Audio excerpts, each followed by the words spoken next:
Selamat pagi Bapak atau Ibu dosen. Berikut akan kami tampilkan hasil diskusi kelompok kami dengan tema Foreign Direct Investment oleh ICBP. Pendahuluan latar belakang masalah. Terdapat berbagai strategi investasi asing yang dapat dilakukan oleh perusahaan MNC seperti kredit ekspor, foreign direct investment, dan foreign portfolio investment. Namun, investasi asing yang cenderung lebih cocok dan menarik bagi perusahaan MNC adalah FDI, karena berupa investasi dalam jangka panjang dan investasi untuk kesejahteraan negara itu sendiri. Sedangkan FPI dianggap kurang menguntungkan apabila dibandingkan dengan FDI karena dapat dijual dalam kurun waktu yang singkat dan terkadang dilihat sebagai upaya jangka pendek untuk menghasilkan uang dibandingkan investasi jangka panjang dalam perekonomian. Tujuan dari FDI ini adalah untuk menjangkau pasar yang lebih luas dan memanfaatkan biaya produksi dan distribusi yang lebih rendah di negara lain. Salah satu perusahaan multinasional yang melakukan FDI adalah PT Indofood CBP Sukses Makmur yang merupakan anak perusahaan PT Indofood Sukses Makmur.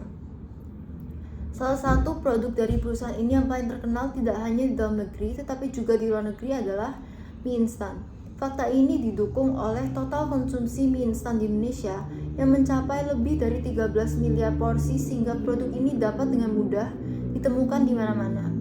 PT Indofood CBP juga melakukan akuisisi dengan Pine Hill Company Limited yang merupakan produsen mie instan yang memiliki lebih dari 20 pabrik yang berlokasi di Afrika, Timur Tengah, dan Eropa Tenggara yang memposisikan ICBP sebagai salah satu produsen mie instan terbesar di dunia dengan pangsa pasar yang kuat secara global. ICBP terus menggencarkan ekspansi pabrik baru di luar negeri melalui Pine Hill sebagai entitas anak perseroan. Identifikasi dan pembatasan masalah. Yang pertama, akuisisi antara PT Indofood CBP dengan Pine Hill Company Limited berpotensi positif dalam jangka waktu panjang. Yang kedua, pendapatan PT Indofood CBP yang menurun akibat kenaikan harga bahan baku secara global. Perumusan masalah. Yang pertama, bagaimana histori perusahaan ICBP berubah menjadi MNC. Yang kedua, bagaimana strategi FDI yang dilakukan PT Indofood CBP melalui akuisisi dengan Pine Hill Company Limited. Yang ketiga, bagaimana cara PT Indofood CBP menyiasati kenaikan harga bahan baku. Yang keempat, bagaimana proses dan kinerja keuangan setelah ICBP melakukan FDI. Tujuan dan manfaat tulisan. Tujuannya yang pertama untuk mengetahui histori perusahaan ICBP berubah menjadi MNC.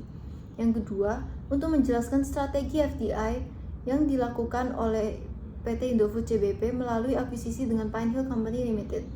Yang ketiga, untuk mengetahui cara PT Indofood CBP menyiasati kenaikan harga bahan baku. Yang keempat, untuk mengetahui bagaimana proses dan kinerja keuangan setelah ICBP melakukan FDI. Kemudian untuk manfaatnya, manfaat dari penulisan makalah ini adalah untuk mengedukasi pembaca terkait strategi FDI yang dilakukan PT Indofood CBP sebagai perusahaan MNC dan cara perusahaan bertahan mendapatkan laba maksimum meskipun terjadi konflik akan kenaikan harga bahan bakunya.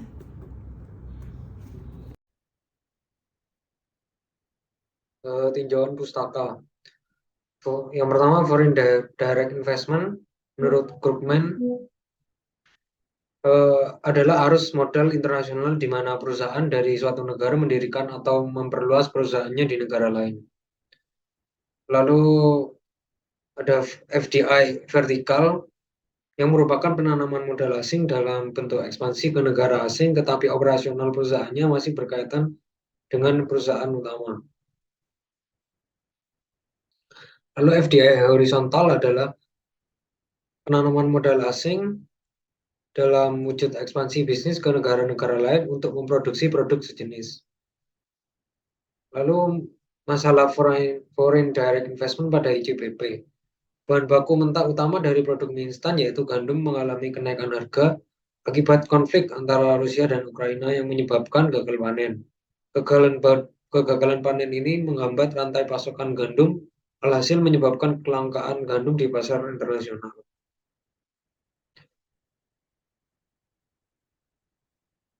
Kedua negara tersebut merupakan penghasil gandum terbesar di dunia dan memenuhi 29% kebutuhan gandum dalam pasar global dengan mengekspor gandum ke berbagai negara termasuk Indonesia.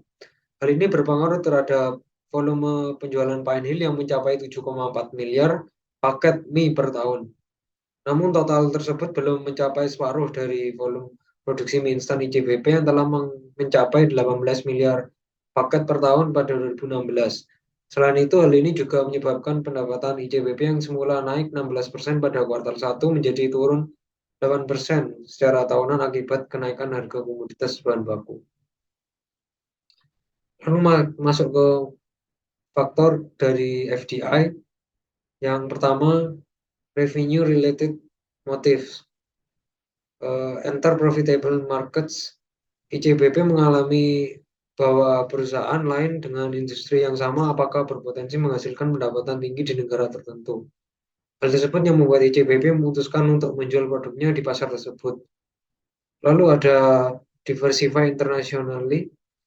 ICBP dapat menstabilkan kas bersihnya dengan mendiversifikasi penjualan produknya di beberapa negara Afrika, Timur Tengah, dan Eropa Tenggara, di samping fokus dengan penjualan di negara asalnya. Lalu cost related motives. Ada use foreign raw materials karena biaya transportasi dengan bekerja sama akan memudahkan ICBP untuk menghindari mengimpor bahan mentah dari negara tertentu. Lalu faktor lain yaitu use foreign technology. Dengan bekerja sama seperti mengakuisisi dengan menanamkan modal ke luar negeri, secara tidak langsung bisa memakai teknologi yang tersedia di negara mereka. Lalu proses perusahaan MNC melakukan di FDI. Proses globalisasi ekonomi terutama FDI tidak lepas dari relasi kerjasama ekonomi antar satu negara dengan negara lain. Aliran penanaman modal akan masuk ke dalam suatu negara ke negara lain. Setiap negara harus mempunyai usaha untuk mencari alternatif sumber dana, baik dari dalam negeri maupun luar negeri. Oleh karena itu, salah satu metode untuk mendapatkan sumber dana adalah dengan menarik investasi langsung dari luar negeri. Lalu cara perusahaan MNC menyiasati kenaikan harga. Ada ikut menaikkan harga produk, mengurangi spesifikasi produk, mencari bahan baku substitusi, menurunkan sedikit keuntungan, lalu mencari supplier lain yang menawarkan harga lebih kompetitif. Keuntungan dari international diversification yaitu dari ICBP dapat mengurangi keseluruhan risiko perusahaan sebagai manfaat dari kerjasama internasional melalui diversifikasi, terutama jika kerjasamanya tidak terlalu berhubungan satu sama lain dengan perusahaan yang bekerjasama dengan ICBP. Lalu ada dampak FDI pada negara tuan rumah.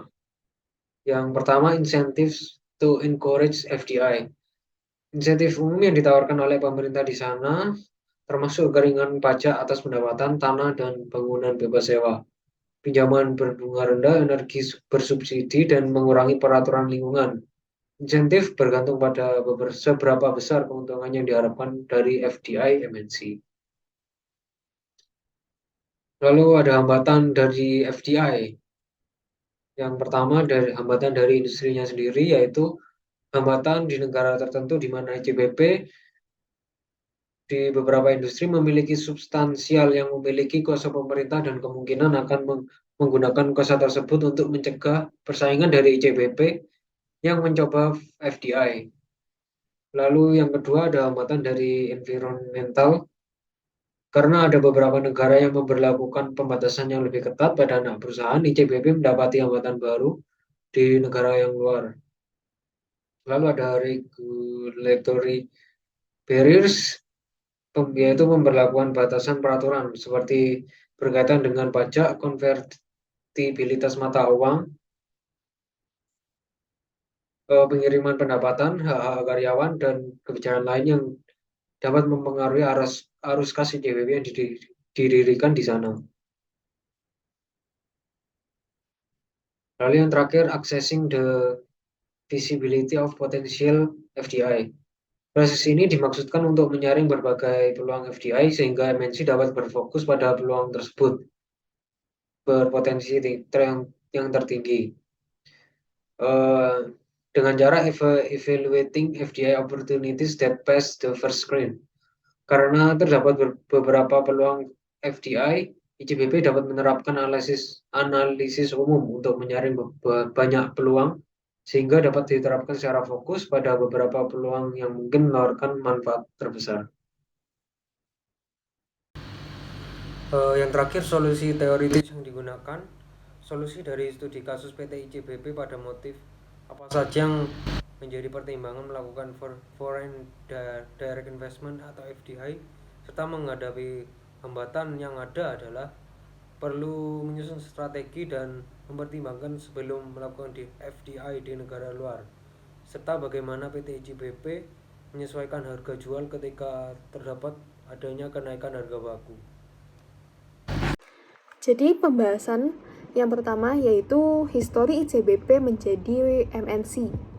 Jadi PT Indofood Sukses Makmur Tbk adalah salah satu multinational company yang telah berdiri di Indonesia sejak 14 Agustus 1990 yang didirikan oleh Sudono Salim. PT Indofood Sukses Makmur CBP Tbk merupakan anak usaha dari PT Indofood Sukses Makmur Tbk yang memiliki produk terkenalnya yaitu mie instan Indomie. Pada tahun 2016, PT Indofood Sukses Makmur CBP Tbk atau yang kita kenal dengan ICBP masuk ke dalam peringkat 20 besar perusahaan terbaik di Indonesia dengan total penjualan mencapai 32 triliun rupiah dan menjadi produk mie paling laris ke-8 di seluruh dunia. ICBP mengutamakan produksi dan penjualannya di Indonesia dan melakukan ekspansi ke luar negeri. Hingga tahun 2015, ICBP masih melakukan ekspor ke 80 negara dan menghasilkan pendapatan sebesar 100 juta US dollar dengan menyumbang 8% dari total penjualan ICBP secara keseluruhan. ICBP juga telah menjangkau seluruh benua dengan menyebarkan produk-produknya ke Amerika, Eropa, Timur Tengah, Asia, dan Afrika. Selain melakukan ekspor ke negara-negara lain, ICBP juga mendirikan pabrik mie instannya di beberapa negara, seperti ada pabriknya di Malaysia, Saudi Arabia, Nigeria, Suriah, Mesir, dan yang paling besar itu ada di Maroko. Lalu, pembahasan yang kedua yaitu strategi DFI yang dilakukan oleh ICBP. Jadi kegiatan operasional ICBP itu didukung oleh lebih dari 60 pabrik yang dimilikinya. Pabriknya ini tersebar di berbagai wilayah utama Indonesia, sehingga ICBP dapat senantiasa dekat dengan permintaan pasar serta menjamin kesegaran dan ketersediaan produk-produk ICBP. Sebagian besar produk-produk ICBP ini tersedia baik di outlet retail maupun tradisional di segala penjuru Nusantara. ICBP juga mengekspor produk-produknya ke berbagai negara di dunia. Sebagai bagian dari strategi pengembangan usahanya, ICBP mengakuisisi Pine Hill Company Limited atau yang kita kenal dengan PCL, produsen mie instan yang memiliki lebih dari 20 pabrik di Afrika, Timur Tengah, dan Eropa Tenggara, yang menempatkan ICBP sebagai salah satu produsen mie instan terbesar di dunia dengan pasar kuat secara global. ICBP mempertimbangkan strategi DFI ini sebagai peningkatan profitabilitas mereka dan peningkatan kekayaan pemegang saham. Sebagai di sini ICBP melakukan DFI-nya dengan cara joint venture di beberapa negara di benua Afrika dan telah banyak melakukan ekspansi ke luar negeri. Perusahaan-perusahaan yang berada di bawah naungan Pine Hill itu memiliki beberapa pabrik yang melayani negara-negara yang jumlah populasinya di atas 3 kali lipat dibandingkan di Indonesia. Namun, konsumsi mie instan di negara-negara Pine Hill beroperasi itu masih terbilang rendah, di mana konsumsi mie instan di negara Pine Hill beroperasi itu hanya mencapai 1/4 konsumsi mie instan yang ada di Indonesia. Sehingga ICBP berpikir bahwa hal ini tentunya dapat membawa bisnis dari Pine Hill menjadi lebih berkembang lagi. Oleh karena itu, untuk mencapai tujuan perusahaan, Pine Hill sebagai perusahaan yang telah diakuisisi harus tetap terus memperdalam penetrasi distribusinya di negara-negara Pine Hill beroperasi dan sekitarnya. Lalu, ICBP juga akan terus berupaya untuk menjaga dan meningkatkan penjualan perusahaan yang diharapkan akan memberikan keuntungan yang lebih lagi kepada perusahaan. Berikut adalah salah satu strategi DFI yang dilakukan oleh ICBP. Selanjutnya untuk permasalahan kedua, 2 tahun ini diproyeksikan bahwa akan ada kenaikan harga bahan baku terutama gandum. Hal ini akan sangat merepotkan bagi perusahaan emiten konsumer yang menggunakan bahan baku ini. Namun hal ini tidak terlalu merepotkan bagi ICBP karena jika gandum naik dan ICBP menaikkan harga produknya, itu tidak akan terlalu berpengaruh karena produk Indomie sudah sangat dikenal oleh seluruh masyarakat Indonesia. Kemudian Bogasari sebagai anak perusahaan ICBP telah membeli gandum dengan harga kontrak, sehingga Bogasari memiliki cadangan gandum dengan harga di bawah rata-rata. Namun jika kontraknya sudah habis, maka dengan terpaksa Bogasari harus membeli gandum dengan harga yang sekarang. ICBP telah menghitung untuk setiap kenaikan 10% harga gandum, maka mereka harus menaikkan average selling price sebesar 1,8%. Selain itu, ICBP juga telah mengakuisisi Pine Hill Company, di mana perusahaan ini juga memproduksi mie instan dengan brand Indomie. Hal ini akan sangat membantu ICBP dalam menambah pangsa pasar dan juga pendapatannya otomatis akan bertambah. Selanjutnya, ICBP setelah melakukan FDI. Kinerja keuangan PT Indofood CBP sukses makmur stabil setelah melakukan akuisisi perusahaan Pine Hill Company.